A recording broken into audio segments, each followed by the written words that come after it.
Alhamdulillahi Rabbil Alamin.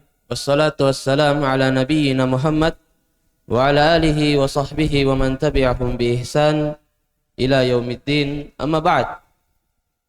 Alhamdulillah, segala puji hanyalah milik Allah Subhanahu wa taala yang mempertemukan kita kembali di tempat ini, di basement Masjid Jannatul Firdaus Makassar, dalam program Sakinah, Sarapan Ki dengan Nasihat, dan dalam program Tanya Ayub, Tanya Jawab seputar Islam bersama Ustaz Abu Yusuf Ubaid Bima hafizahullahu ta'ala.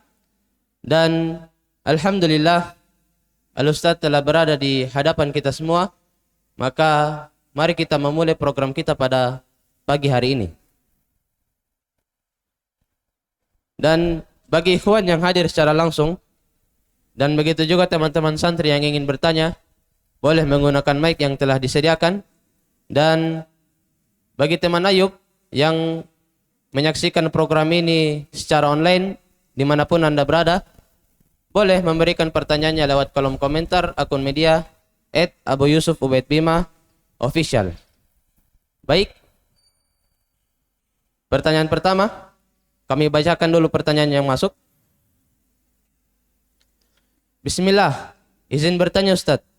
Nabi SAW menyebutkan bahwa wanita dinikahi karena 4 hal. Dan Nabi memerintahkan kita untuk mencari yang baik agamanya Ustaz. Pertanyaan saya, bagaimana kita tahu wanita ini baik agamanya atau tidak Ustaz? Jazakallah khair.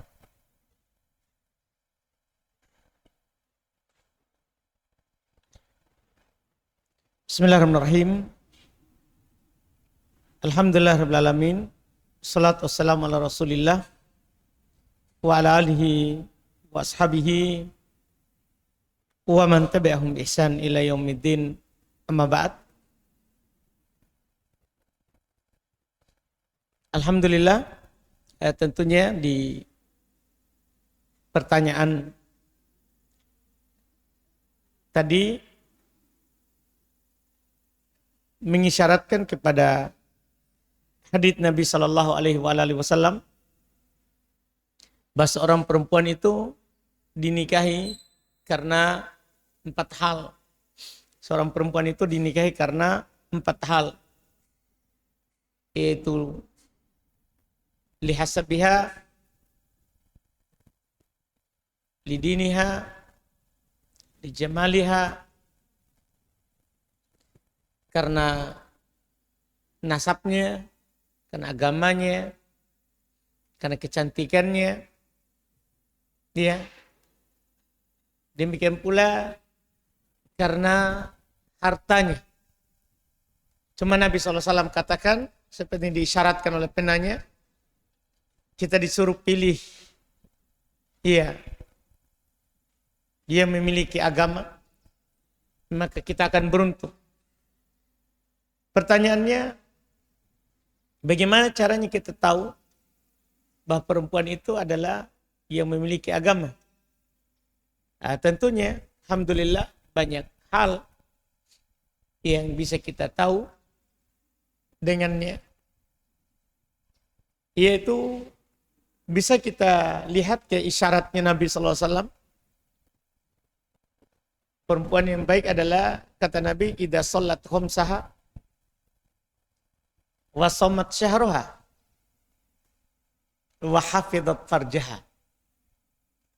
Dia jika sholat 5 waktu, puasa di bulannya, dan menjaga kehormatannya. Ini 3 yang disyaratkan oleh Nabi. Jika dia sholat 5 waktu, puasa di bulan Ramadan, dan menjaga kemaluannya, menjaga kehormatannya. Ini tentunya ciri perempuan yang baik agamanya. Ciri perempuan yang baik agamanya. Menjaga sholat, yaitu kewajibannya kepada Allah. Menjaga puasa, kewajibannya kepada Allah.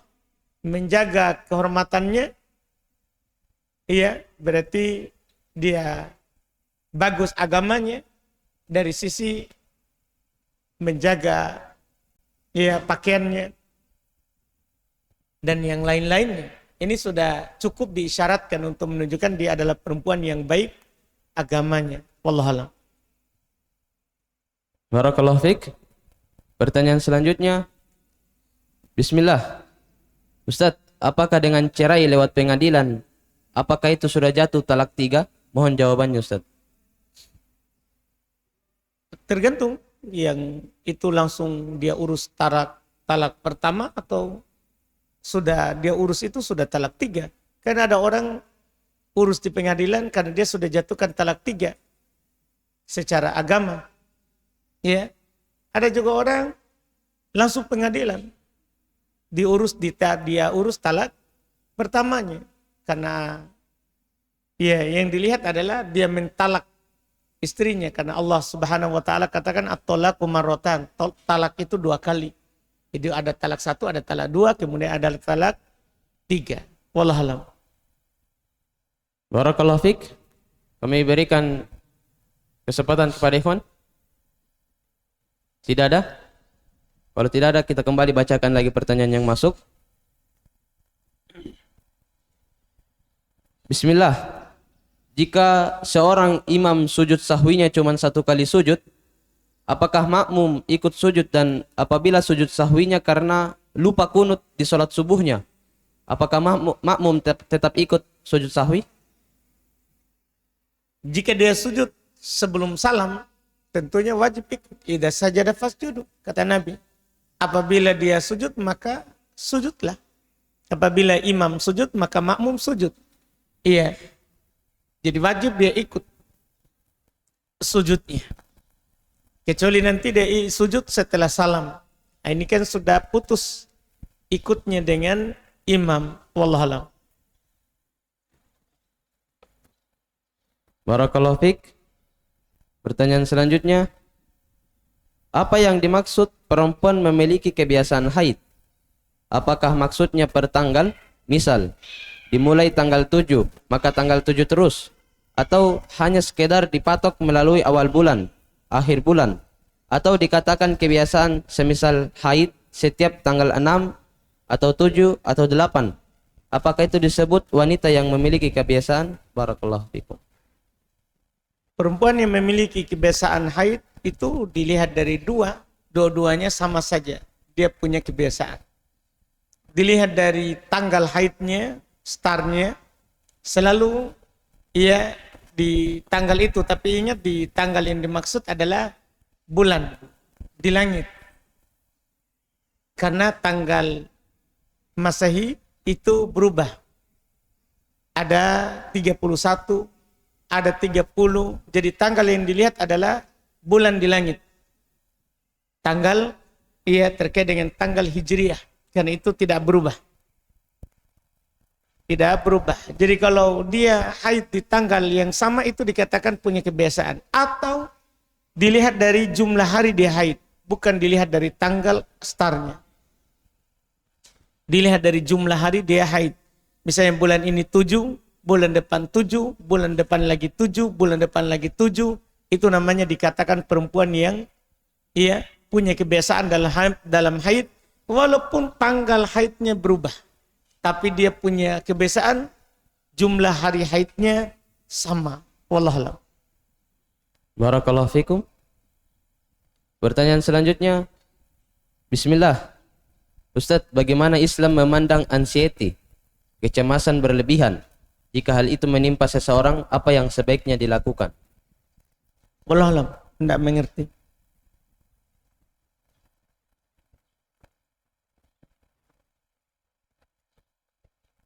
Pertanyaan selanjutnya. Bismillah. Seseorang yang masbuk dan mendapati imam di rakaat ketiga, ketika imam tasyahud akhir, boleh kasih masbuk duduk iftirosh lalu melanjutkan ke rakaat berikutnya?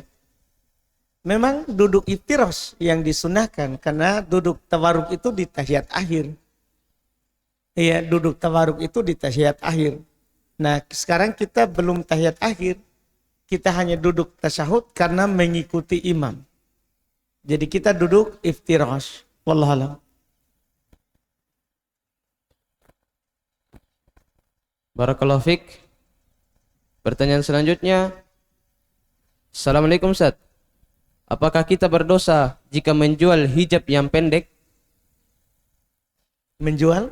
Hijab yang pendek. Jual ke siapa? Nah, tentunya tergantung orang juga yang memakainya. Wallahualam, asalnya menjualnya adalah mubah. Menjualnya adalah mubah. Wallahualam. Barakallahu fiik. Pertanyaan selanjutnya, pembelian rumah, pembelian kendaraan dan renovasi rumah dan si fulan meminjamnya melalui jalur renovasi rumah. Akan tetapi dananya tidak seluruhnya digunakan untuk merenovasi rumah, hanya sebagiannya. Dan sebagiannya digunakan buat modal usaha. Pertanyaannya, yang pertama, apakah meminjam dana di bank syariah tetap riba? Kita butuh baca akad. Ya, kalau kita meminjamnya harus baca akad. Kalau ada akadnya adalah akad riba, maka jangankan di bank, sama teman saja kalau ada akad ribanya tidak dibolehkan. Jadi baca akad untuk menentukan itu. Iya, tidak bisa kita bertanya begini tanpa kita lihat akad. Kita harus baca lembaran akadnya itu, jangan langsung tanda tangan. Jangan langsung tanda tangan, karena Nabi SAW katakan al halal bayyin wal haram bayyin. Halal itu jelas, haram itu jelas. Ahallallahu al-bay'a wa harrama riba. Terkait dengan jual beli, Allah halalkan jual beli dan haramkan riba. Kapan ada unsur ribanya, haram. Iya, siapapun yang kita pakai pinjam. Wallahualam. Pertanyaan keduanya, jika riba, apa yang harus dilakukan si fulan terhadap usaha dan barang-barang yang dibelinya yang berasal dari dana tersebut? Wallahualam, kan pertanyaan kedua dibangun di atas pertanyaan pertama. Jadi pertanyaan pertama dulu diselesaikan. Baca dulu akadnya. Kita tidak bisa bertanya umum begini sama saya untuk menghukuminya. Kita datang kepada saya, harus sodorkan akad yang pernah kita tanda tangani. Baru saya bilang riba atau tidak riba. Tidak bisa kita bilang apakah ini riba, pertanyaan umum. Tidak bisa. Datangkan akadnya, kita baca sama-sama. Setelah itu baru dibangun hukum. Tidak boleh kita membangun hukum tanpa jelas tasawur, gambaran masalahnya. Wallahualam. Barakallahu fiik. Pertanyaan selanjutnya, Afwan Ustaz, apakah sudah benar ucapan orang yang mengatakan saya hanya sebab atau perantara sembuhkannya kamu, adapun yang menyembuhkan itu hanya Allah?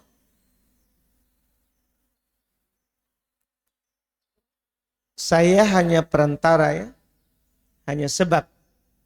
Kalau dia katakan kesembuhan itu milik Allah semata, lebih bagus. Seperti yang Nabi ajarkan kepada salah seorang sahabat yang datang kepada Nabi SAW dan berkata, Masya Allah wa syi'ta. Apa yang Allah kehendaki dan yang engkau kehendaki. Maka Nabi SAW katakan kepadanya, Aja'altani lillahi niddan. Apakah kamu menjadikan saya ini tandingan untuk Allah? Kul, katakanlah, Masya Allah wahdah. Hanya apa yang Allah kehendaki. Jadi kalau dia katakan kesembuhan semata dari Allah, itu yang diajarkan. Ya, karena kita jangan melihat sebab. Maka lihatlah kepada yang menyebabkan itu sebab. Yang menciptakan itu sebab. Karena sebab, kalau Allah tidak kehendaki dan tidak inginkan, tidak jadi juga. Tidak jadi juga. Walaupun dibolehkan untuk mengatakan, ya, hanya Allah yang menyembuhkan, kemudian dengan sebab saya. Dibolehkan itu, pakai kata kemudian, bukan dan. Wallahualam. Barakallahu fiik. Pertanyaan selanjutnya, Bismillah, izin bertanya Ustaz. Ana punya bibi dari ayah ana. Bibi ana sama ayah ana beda orang tua laki-laki. apakah ana sama bibi ana itu mahram atau tidak? Syukron Ustaz. Berarti seibu ya? Seibu Ustaz. Iya, mahram. Kalau seibu atau sebapak itu kan mahram. Seibu sebapak mahram. Jadi tiga dah. Seibu sebapak mahram. Seibu saja, bukan sebapak. Artinya beda bapak sama ibu, mahram. Atau sebapak saja, beda ibu. Iya, sebapak beda ibu. Iya, mahram. Mahram. Kalau tidak seibu, tidak sebapak, bukan mahram. Misal ada seorang menikah, seorang ayah bawa satu anak, kemudian seorang ibu bawa satu anak, sama-sama membawa. Sama-sama membawa. Anak yang sama-sama dibawa ini, berarti kan beda ibu, beda bapak. Maka bukan mahram. Bukan mahram. Wallahualam. Barakallahu fiik. Bismillah, afwan Ustaz. Terkadang saya bersin. Terus saya bertahmid. Dan orang-orang tidak ada yang jawab bersinku. Bisakah dituntut di akhirat orang-orang kayak begini, Ustaz? Masya Allah. Keras sekali kita ya. Iya.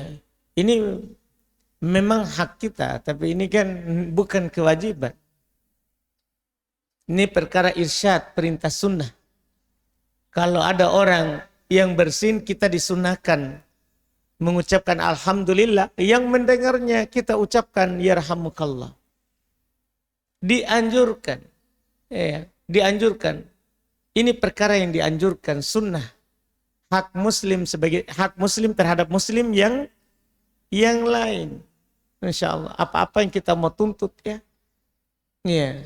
Hati-hati, nanti juga orang akan tuntut kita darinya. Ya, memangnya hanya kita yang bisa tuntut. Jangan sedikit-sedikit ancam, tuntut di akhirat, tuntut di akhirat, tuntut di akhirat. Antum kira mudah itu perkara akhirat? Nih ya, selesaikan saja di dunia ini. Selesaikan saja di dunia ini. Jangan suka mengatakan tuntut di akhirat. Iya. Ini apakah hak wajib atau hak sunnah? Itu kan yang kita perlu katakan. Seharusnya jika kita bersin kemudian orang tidak mengucapkan yarhamukallah, kita ajarkan kepadanya jangan tuntut di akhirat. Siapa tahu dia tidak tahu. Atau siapa tahu dia berpendapat sunnah. Kan nanti kita yang dituntut balik. Jangan, sekali lagi jangan bermudahan. Iya, bilang tuntut di akhirat. Karena perkara akhirat mengerikan. Perkara akhirat mengerikan. Wallahualam. Barakallahu fiik. Kami kembalikan kepada Evan. Ada yang ingin bertanya? Kalau tidak, kami bacakan kembali pertanyaan yang masuk. Bismillah. Apa hukum menjual tanah dan uang hasil penjualan tanah tersebut dijadikan modal untuk usaha? Barakallahu fiik. Tanahnya siapa? Kalau tanahnya sendiri halal kan? Punyanya. Punyanya. Kalau tanahnya orang, ya haram. Usaha di situ juga haram. Kan begitu. Jadi tergantung tanah siapa yang kita jual. Nanti saya bilang halal, ternyata yang kita jual tanya bapak tak. Tanahnya tetangga tak. Tanahnya Pak Desa. Kita jual punya orang. Tapi kalau tanah yang kita jual memang hak tak, kemudian kita bangun di usaha di situ, maka kita katakan barakallahu fi tijaratik. Semoga Allah memberkahi perdaganganmu. Wallahu a'lam. Barakallahu fiik.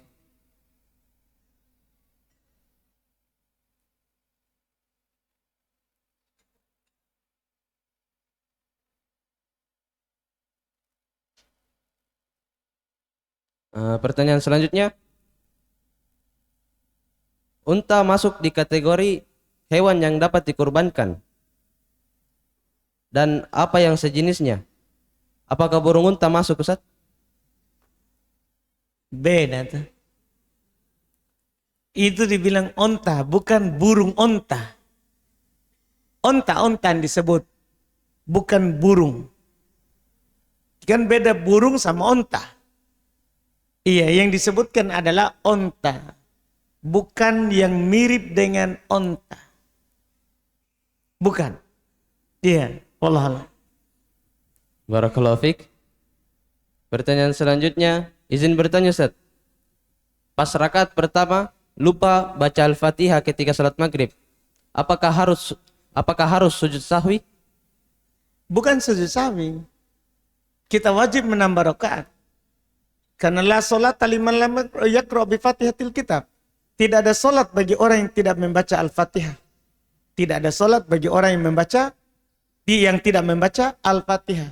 Jadi yang wajib bagi kita adalah menambah 1 rakaat. Karena tidak ada salat bagi yang tidak baca Al-Fatihah. Wallahualam.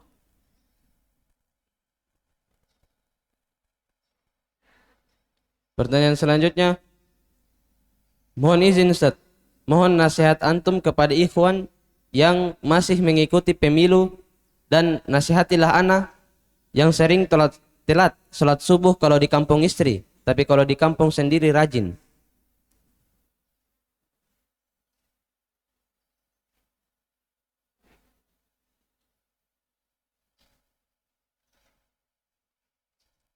Salat ya. Masalah pemilu keras ya. Iya. Kita kalau masalah pertama ya meninggalkan hal-hal yang jauh dari nilai syariat, itu aman bagi diri, ya, aman bagi agama. Wallahualam. Untuk yang kedua, ya kita dikatakan oleh Nabi SAW, ittaqillah haitsu ma kunt. Bertakwalah kepada Allah dimanapun kamu berada. Mau di kampung sendiri atau kampung istri, harus kita bertakwa kepada Allah. Iya. Bertakwa kepada Allah dimanapun kita berada. Dimanapun kita berada. Itu yang dikatakan oleh Nabi SAW. Wallahu alam. Barakallahu fiik. Pertanyaan selanjutnya, afwan, izin bertanya Ustaz, apa hukum memakan daging buaya? Apakah halal karena termasuk hewan yang hidup di air? Halal. Buaya halal. Buaya air ya, bukan buaya darat. Iya. Karena semua hewan air halal untuk dimakan.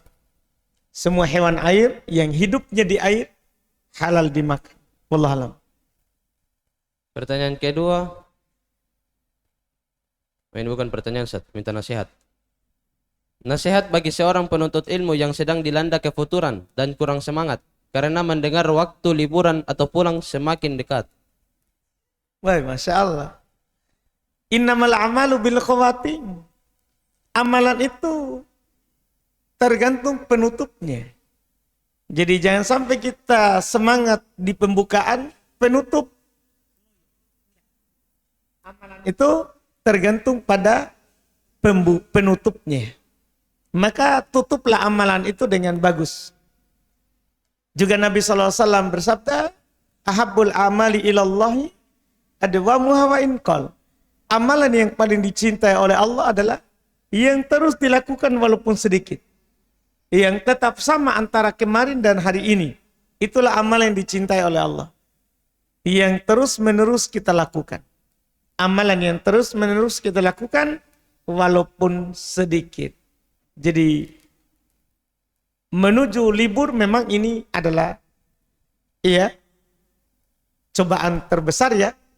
Karena pasti hati sudah menghayalkan apa yang di kampung. Makan apa, pergi jalan kemana, main HP berapa jam. Iya, itu kadang angan-angan itu membuat kita lalai. Membuat kita lalai. Maka di sini kita tentunya tetap harus bersemangat. Iya, tetap harus meminta kepada Allah Subhanahu wa taala supaya dijaga semangatnya dan tetap ikhlas dalam belajar walaupun sudah hampir libur. Wallahu a'lam. Barakallahu fiik. Pertanyaan selanjutnya. Bismillah. Saya pernah bekerja di salah satu tempat usaha dan kemudian saya keluar dari tempat tersebut, tetapi sisa gaji saya tidak dibayarkan. Saya mau meminta, tetapi malu. Apakah yang harus saya lakukan, Ustaz? Minta. Jangan malu kalau memang hak. Kalau memang haknya, minta saja gajinya. Iya. Karena itu adalah merupakan hak. Adapun kita diam saja tanpa meminta dan orang juga di sana menganggap bahwa mungkin dia tidak mau, kan itu sama-sama tertahan di ujung, tidak ada penyelesaiannya. Maka minta saja kalau memang itu hak kita, atau ke sana saja. Jangan sampai kita anggap itu hak, ternyata bukan hak. Orang yang keluar sudah tidak ada lagi gajinya. Wallahu a'lam. Barakallahu fiik. Ustaz, bagaimana asal-usulnya Al-Masih Dajjal? Apakah ia memiliki kedua orang tua? Wallahu a'lam. Saya tidak lihat waktu nikah orang tuanya.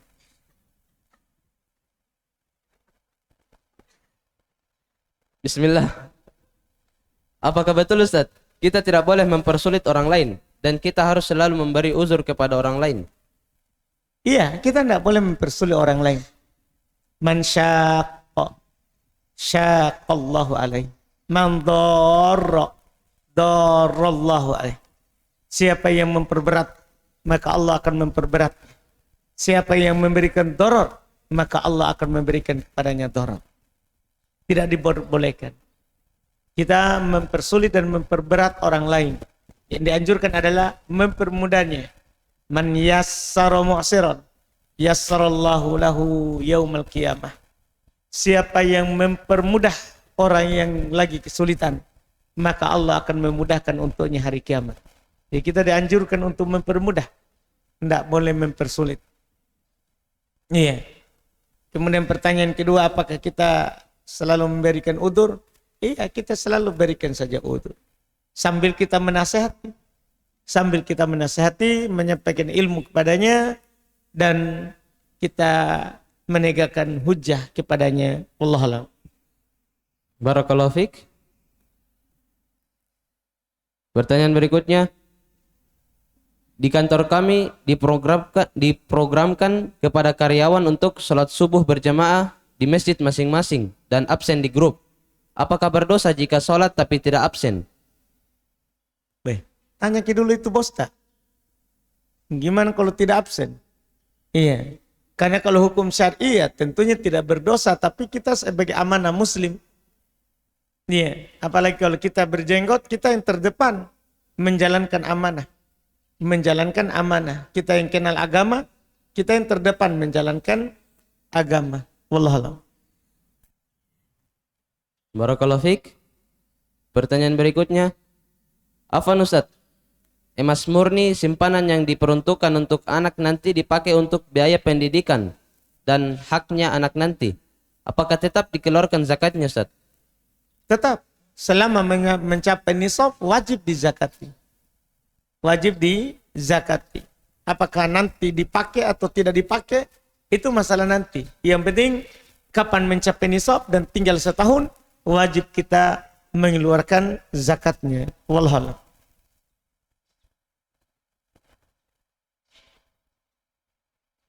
Barakallahu fiik. Pertanyaan berikutnya. Afwan Ustaz, mau bertanya. Saya punya teman, namun tidak akrab di sosial media. Dia kadang memasang story yang menyinggung pemerintah. Namun saya tidak terlalu peduli untuk menasihatinya karena dia belum kenal sunnah. Pertanyaannya, apakah sebaiknya saya tidak berteman atau mengunfollow untuk berhati-hati dengan sifatnya? Kalau kita bisa menasihati kalau ketemu, ya enggak nasihati di media ya, karena di media kadang kita hanya menasihati seorang, yang ikut campur 1000 orang, 100 orang. Iya, jadi kalau kita bisa ketemu dengannya, kita nasihati. Iya, enggak boleh kita menyinggung, iya, menasihati pemerintah secara umum di media, karena pemerintah ada adabnya dalam menasihatinya. Iya, kalau kita tidak mampu itu, maka kita cukup mengingkari dengan hati kalau memang itu adalah salah. Ada adab-adabnya di pemerintah. Intinya adalah terkait dengan kita, kalau kita bisa menasihati secara langsung, itu lebih bagus untuk menjaga juga pertemanan dan hak sesama muslim. Wallahualam. Barakallahu fiik. Pertanyaan selanjutnya, bagaimana hukumnya seseorang menikah tetapi salah satu walinya, orang yang menikah itu tidak hadir? Apakah sah menikahnya, Ustaz? Salah satu walinya siapa itu yang tidak hadir walinya?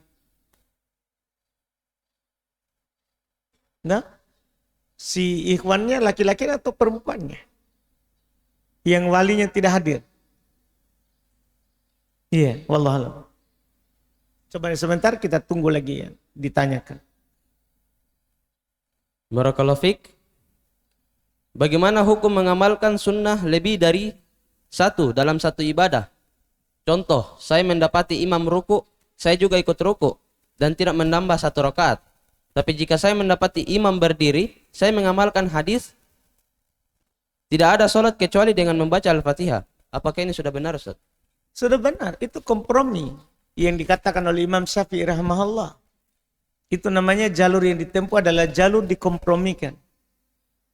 Jalur dikompromikan. Iya, itu pendapat mayoritas ahli hadis. Kalau dapat berdiri, tidak dapat satu rakaat kalau kita tidak baca Al-Fatihah. Tapi kalau kita dapat imam ruku, maka dianggap dapat mengamalkan dua hadis. Karena ada hadis yang tidak ada sholat tanpa Al-Fatihah, dan ada hadis dapat ruku, dapat satu rakaat. Iya, jadi kita kompromikan. Iya, itu namanya mengamalkan dua hadis. Wallahualam. Barakallahu fiik. Siapa tahu ada ikhwan yang ingin bertanya? Tidak ada? Kami kembali bacakan pertanyaan. Ustadz, bagaimanakah seharusnya agar harta kita berberkah jika kita memiliki gaji tiap bulan yang tidak tersimpan selama setahun? Agar harta berberkah tentunya min kasbin thayyib.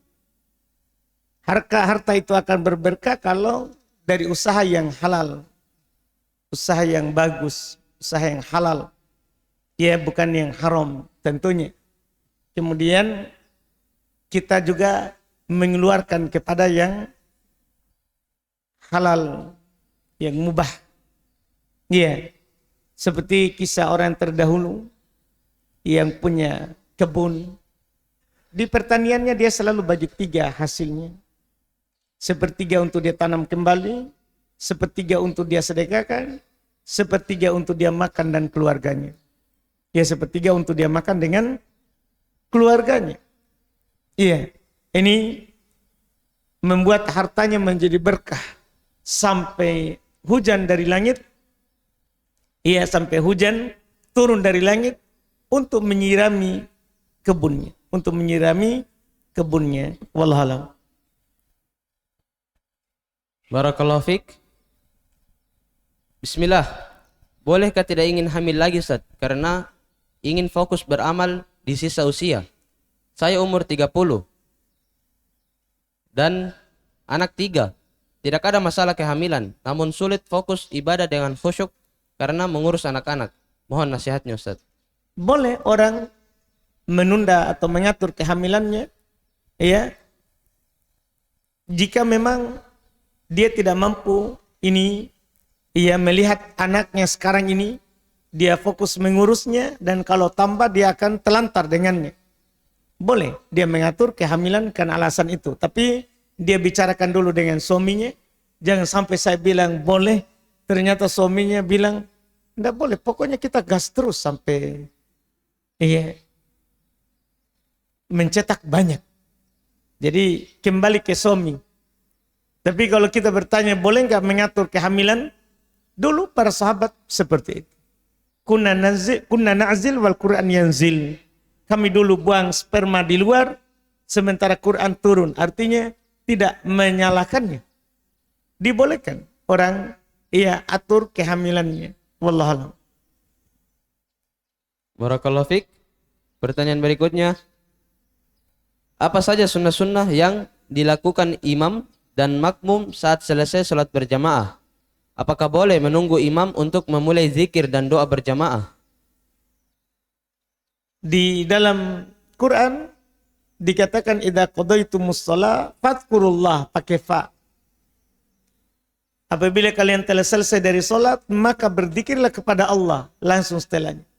Tidak perlu kita tunggu imam. Kapan dia sudah salam, kita berzikir. Kita boleh istighfar, astagfirullah, astagfirullah, astagfirullah 3 kali. Allahumma antas salam wa minkas salam tabarakta ya dzal jalali wal ikram.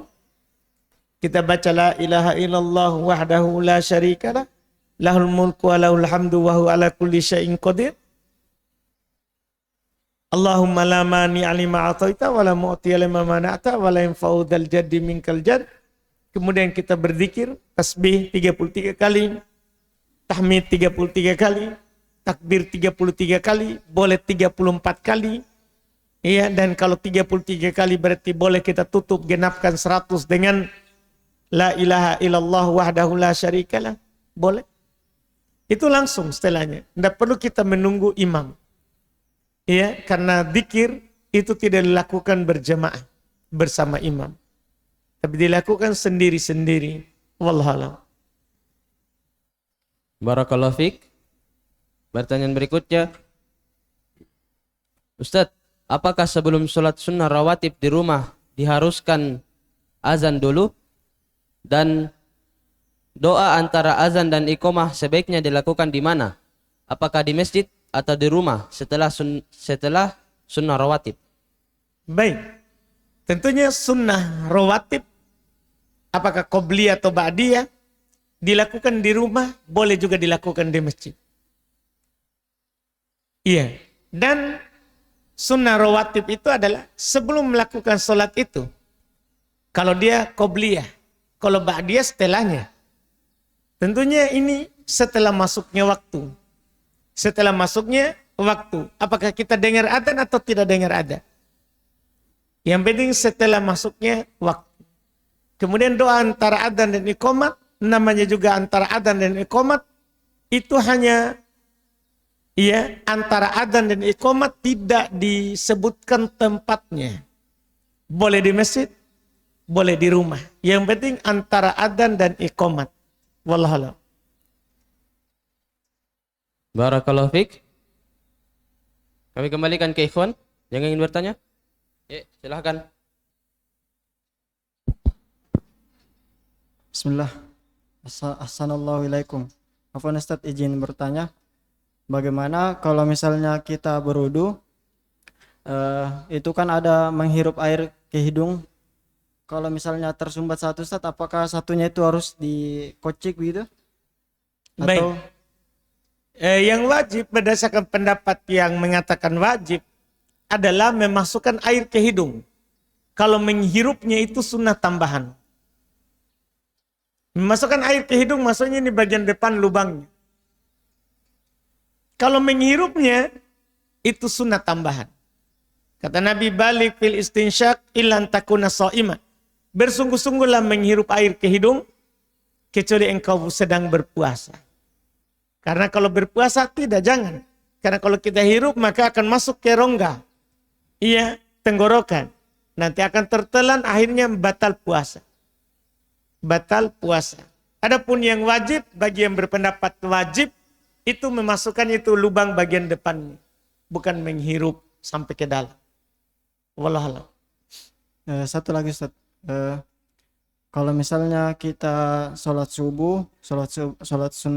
subuh hari Jumat, itu biasa imamnya dia baca surah sajadah sama al-insan. Itu kan ada di surah sajadah sujud sahwi. Terus kita sudah baca al-fatihah di sebelum sujud sahwi. Apa tadi? Sujud sahwi? Iya, apa? Sujud tilawah. Makanya saya heran, kenapa ada sujud sahwi di situ? Nah, di sebelum sujud tilawah itu kita sudah baca Al-Fatihah. Terus pas imamnya sudah sujud tilawah, terus berdiri lagi, kita apa ya? Kayak ndak konsen sholat, terus baca Al-Fatihah lagi 2 kali. Bagaimana hukum sholatnya itu, Ustaz? Kalau itu karena kelalaiannya, enggak apa-apa, tetap sah sholatnya. Karena kelalaian. Iya, dimaafkan, tetap sah sholatnya. Iya, cuman nanti tentunya seorang itu sholat berusaha untuk khusyuk. Berusaha untuk konsentrasi terhadap apa yang dia ucapkan atau yang dia baca. Wallahualam. Nah, Ustaz, syukran barakallahu fiik. Barakallahu fiik. Ya.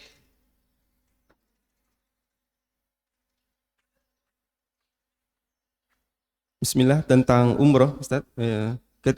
Ketika telah selesai melaksanakan umroh, apakah termasuk berbohong terhadap askar atau tentara penjaga lingkungan Masjidil Haram jika saya berpakaian ihram tapi memakai celana dalam, mengingat kita suka beribadah berada di dekat dengan Ka'bah, sementara kita semua tahu bahwa tidak bisa masuk ke area mataf atau pelataran Ka'bah jika tidak memakai pakaian ihram. Ya, berbohong. Kalau itu aturan di sana, kalau itu aturan negara di sana, kita wajib taat. Wajib taat. Iya. Tidak boleh kita melanggar. Karena mereka aturkan itu tentunya ada maslahat untuk jamaah yang lain. Karena aturan pemerintah setempat itu dibangun atas maslahat yang mereka sudah teliti bertahun-tahun. Iya. Kita termasuk berbohong kalau menipu mereka. Bukan berbohong itu ya, menipu. Maksudnya pakaian ihram tapi pakai celana dalam. Menipu. Ya, kan maksudnya ini bukan masalah pakaian celana dalam dan bukannya, Pak. Bukan. Kenapa kita berpakaian ihram? Itu karena alasannya suka beribadah di dekat dengan pelataran Ka'bah. Karena suka di situ. Kan begitu. Itu berarti kan gini. Kita kembalikan ke aturan pemerintah. Boleh nggak orang yang sedang tidak umroh? Begitu pertanyaannya, Pak. Apakah pemerintah sana membolehkan, Pak? Kan begitu. Kalau begitu kita menipu. Man ghasyana falaysa minna. Siapa menipu kami bukan dari kami. Kata Nabi SAW. Beribadah di Masjid Haram, Makkah, mau di pelataran Ka'bah, iya, bahkan kita beribadah di luarnya itu, sama nilainya 100.000 kali. 100.000 kali. Dan kalau kita di haram menipu, maka bagaimana kalau selain tanah haram? Apakah kita dijamin tidak menipu? Ini bahaya. Di tanah haram saja kita menipu. Apalagi di luar haram. Na'udzubillah. Iya, seorang harus bertakwa kepada Allah dimanapun dia berada. Iya, keutamaan beribadah di Masjid Haram Makkah itu tidak harus kita dapat, tidak dipersyaratkan kita dapat di pelataran Ka'bah. Tidak. Kita sholat di lantai 2 dari masjid, lantai 1, lantai 3, bahkan kita sholat di atasnya itu paling tinggi, hanya atapkan langit, sama, kita dapat 100.000. Kita dapat 100.000 pahala. Wallahualam. Masih ada 2 pertanyaan, Ustaz Afwan. Kami sering melihat jamaah umroh khususnya Indonesia sering zikir berjamaah dengan suara yang keras. Apa hukum zikir seperti itu dibimbing oleh mutawif? Bid'ah. Bid'ah. Itu adalah zikir yang bid'ah karena Nabi SAW tidak pernah memimpin sahabat di dalam umroh dan di dalam haji. Bahkan ada diingatkan oleh Syekh Shalih Al-Fauzan bahwa itu malah ia memberikan rasa tidak nyaman kepada jamaah umroh yang lain, mengganggu yang lain. Mengganggu yang lain. Seorang kalau dalam berumroh, ketika tawaf atau ketika sa'i, dia berzikir masing-masing, berdoa masing-masing, baca Quran masing-masing, ya, tidak dilakukan secara berjamaah. Kapan berjamaah maka itu tidak ada tuntunannya sedikit pun dari Nabi SAW. Nabi bersabda, man ahdatsa fi amrina hadza ma laisa minhu fa raddun. Siapa yang mengada-adakan sesuatu perkara dalam urusan kami ini yang bukan darinya, maka dia ditolak. Maka dia ditolak, tidak diterima darinya sedikit pun. Wallahualam. Ya, terakhir Ustaz, mohon jelaskan keutamaan umroh Ramadan. Ya, syukran. Wallahualam. Tidak hadir sama saya haditsnya. Ada keutamaannya tapi tidak hadir. Wallahualam. Syukran. Barakallahu fiik. Masih ada? Ya, silakan.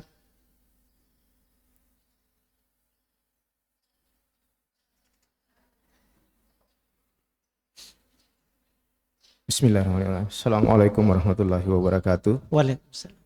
Afwan Ustaz, sebelumnya saya mohon afwan untuk tidak memposting wajah saya di sosial media atau di channel tak. Suara saya boleh? Ya, alhamdulillah pagi hari ini saya pertama kali ke tempat ini dan insya Allah barakah. Saya Ahmad, tinggal di Mandai Maros. Sebenarnya ini butuh curhat Ustaz, tapi mungkin waktunya tidak memungkinkan. Saya singkat saja, saya ini pelaku riba. Luar biasa lilitan riba, permainan riba, kegiatan aktivitas riba yang selama ini saya lakukan. Saya orang proyek pengadaan. Sekitar 2 tahun lalu saya menyebutnya saya diazab, bukan lagi diuji oleh Allah. Saya diazab sampai hari ini saya masih sangat merasakan dampak dari permainan-permainan riba itu. Luar biasa, Masya Allah, astagfirullah. Sepanjang kurang lebih 2 tahun ini saya banyak menemui juga keajaiban-keajaiban Allah dan saya sangat disayang oleh Allah. Banyak saya temui orang-orang soleh, orang-orang yang bisa memberikan motivasi kepada saya karena saya memang down. Kurang lebih 2 tahun lalu saya betul-betul kehilangan arah, Ustaz. Alhamdulillah saya selalu ketemu orang-orang soleh, bahkan saya semakin dekat dengan Allah sampai hari ini. Sholat malam, zikir, bahkan saya kebanyakan di masjid sekarang, mengatur jadwal bagaimana saya bisa dekat sama Allah. Tapi memang yang namanya riba, luar biasanya lagi, sampai hari ini juga saya belum bisa lepas. Karena utang-utang yang menyangkut proyek-proyek yang saya kerjakan kemarin waktu error, itu belum bisa saya selesaikan 100%. Tapi Allah selalu memberikan jalan-jalannya, selalu ada. Yang mungkin saya tidak bisa paparkan di tempat ini. Luar biasa, Allah selalu menolong saya. Yang saya mau tanyakan dengan singkat, jalan apa selain saya harus menghadapi pinjam-pinjam lagi untuk mempercepat proses pelunasan utang-utang saya? Tidak banyak. Ya, tidak banyak. Ada beberapa orang yang saya temani curhat juga pernah merasakan angka-angka atau limit yang saya maksud itu tergolong rendah katanya saya. Tapi yang selalu menyodorkan bantuan kepada saya yang lebih cepat adalah pelaku riba lagi. Yang selalu mendekat bahkan sampai tadi malam yang selalu ingin membantu saya pasti ujung-ujungnya berbunga dan riba lagi. Saya selalu didekatkan orang-orang seperti itu. Saya berpikir dan menggambarkan saya mau menemukan orang yang apapun akadnya saya siap lakukan untuk membantu saya, apakah dia lembaga amil atau person, tapi sifatnya tidak akad riba lagi. Saya tidak mau lagi, saya mau hijrah, saya tidak mau, saya sudah taubat di depan Allah, saya sudah bilang saya tidak mau ketemu lagi orang-orang yang mengakadkan saya dengan riba. Tapi itu yang selalu datang lagi mau membantu saya. Kira-kira nasihat apa Ustaz untuk saya hari ini? Barakallah, hari Jumat, mudah-mudahan saya dapat jawaban yang lebih pantas. Demikian. Assalamualaikum warahmatullahi wabarakatuh.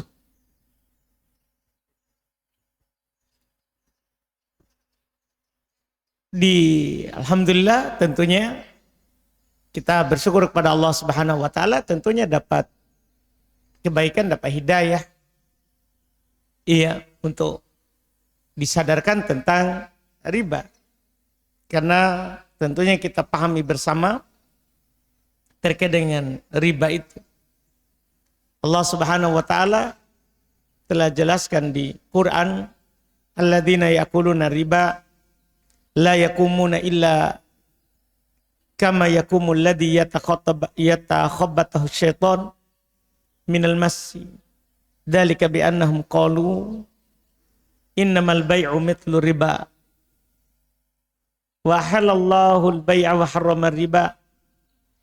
Faman ja'ahu mau'izatun min rabbih fantaha falahu ma salaf. Wa amruhu ilallah. Wa man 'ada fa ulaika ashabun nar hum fiha khalidun.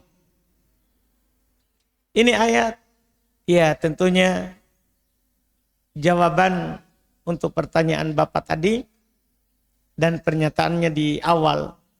Allah katakan orang-orang yang memakan riba itu tidak akan bangkit nanti pada hari kiamat kecuali seperti bangkitnya orang yang kerasukan, seperti orang yang kerasukan setan.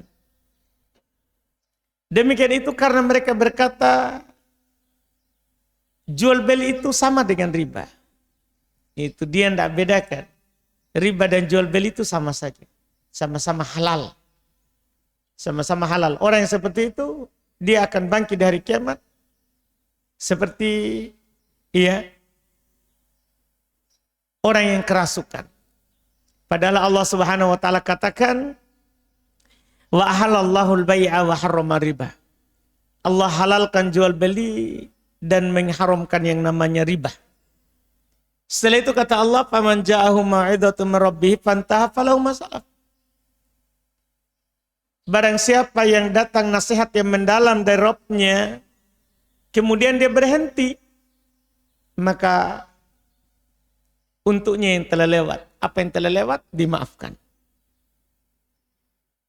Bahkan dulu barang yang dia dapatkan dari riba, untuknya dimaafkan. Iya. Tapi hati-hati kembali. Tentunya kita tidak akan dikatakan lulus dalam ujian ini sampai kita diuji. Seperti yang kita bilang tadi. Selalu datang adalah yang menawarkan riba lagi. Ya itu namanya ujian. Karena tidak mungkin kita akan dibiarkan mengatakan beriman tanpa diuji. Tidak mungkin, tidak ada itu. Iya, tidak mungkin seperti itu. Maka pasti ada ujiannya. Itulah bentuk ujian. Kita sudah bertekad bulat untuk tidak riba, malah kita didatangi yang seperti itu. Itu namanya ujian. Yang ingin dilihat adalah kesabaran kita dalam menghadapinya. Karena kalau kita kembali lagi masuk bahaya. Allah ancam. Wa man 'ada fa ulaika ashabun nar hum fiha khalidun.